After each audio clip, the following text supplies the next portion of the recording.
Hi, I'm going to talk a little bit about public speaking, about the fear of public speaking and overcoming that fear of public speaking. So there are a number of ways to do this, okay? And it's partly to do with fixed ideas at the back of your mind. It's partly to do with carrot and partly to do with stick. So let's look at the fixed ideas first, okay? You have a sense of identity about yourself as to what you're capable of, or what you're good at and what you're bad at. Now, if you've had experiences in the past where you've been public speaking, then maybe you have a learned definition of yourself from that. If it's not good enough, you may want to revisit the learning experiences from your past that are making you come to that conclusion. Have a look at them through the eyes of yourself today as an adult, and also look at that experience through the eyes of the person who was doing it at the time, the younger you. Consider that at the time you were doing whatever you were doing it to the best of your ability, you were trying, you didn't know any better. The result was whatever the result was. And then looking at it from today's perspective and seeing how much more you can learn, how more flexible you are, how many more options you have, what you can do to prepare. Okay, that's one way to do it.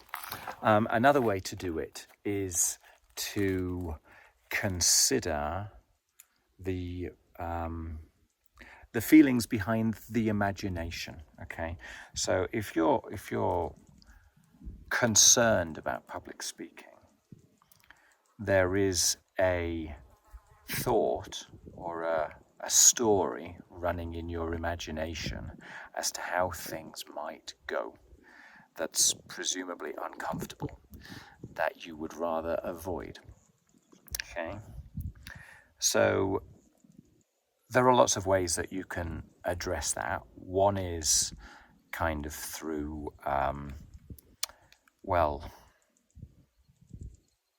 if I stick with that story, I'm always going to get what I've always got.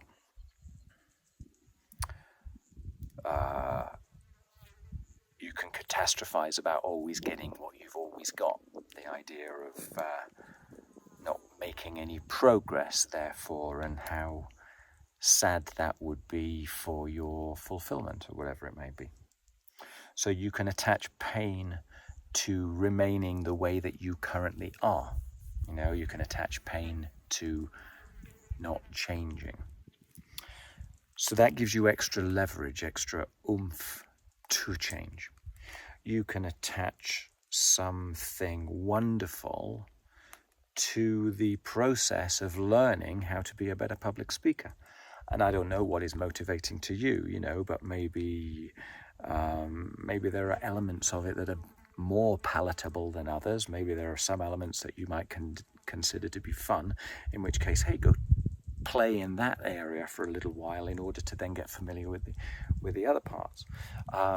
You may want to do something silly like, convincing yourself that you'll book yourself a holiday somewhere delightful as soon as you crack this, or just a trip to the spa, or, anything that makes it kind of rewarding, because you're doing something that you already want to do anyway, but giving yourself a little bit of extra reward to make it more attractive, that can be helpful.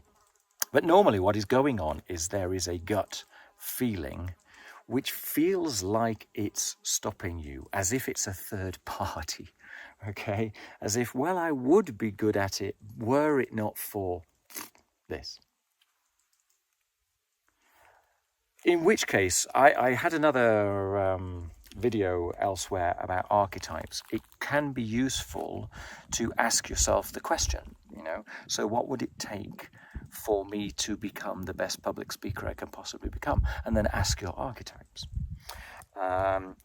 You can grapple with the feeling of whatever it is that's uncomfortable, the catastrophe. Grapple with that feeling. Objectify that feeling. Give it a shape, give it a color, give it a temperature, give it a movement or a stillness. Put it out in front of you. Have a conversation with it.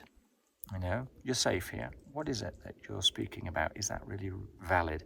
Would it be safe to say that there's another element of you elsewhere that actually disagrees, that is also quite important? You know, have that conversation inside of yourself. The idea is to shift your imagination, okay? You shift it either through going for your higher self. You know, if I just stick at what I'm doing, then I am not becoming the person I want to be. Or you shift it by attaching pain to the tragedy of not improving. Or you change it by shifting the gleaming goal to something wonderfully motivating.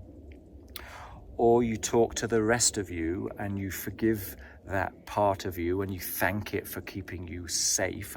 You thank it for its good intention and you find it a better way of keeping you safe that allows you to go off and do your public speaking. So there's lots and lots of different ways that you can do it, but they're all down to that idea of addressing the ideas that underpin the reason why you're not enjoying yourself when you're doing it. You know, it's like, where do you want to be? Where are you today? What are the steps to get there? What are the hurdles in the way? Let's talk to the hurdles one by one. Is this meaningful enough? And voila, you've solved it in your head. Then what you've got to do is take action. Okay? You can learn and learn and learn and learn and learn. The only way to become familiar with something uncomfortable is to habituate it. You then get back to that baby steps approach. You know, you eat an elephant piece by piece, not all in one go. So learn how to get familiar with one piece, then do it. Yeah. Find a safe environment where you can do it. Find people that you can just play along with. Join an improv group.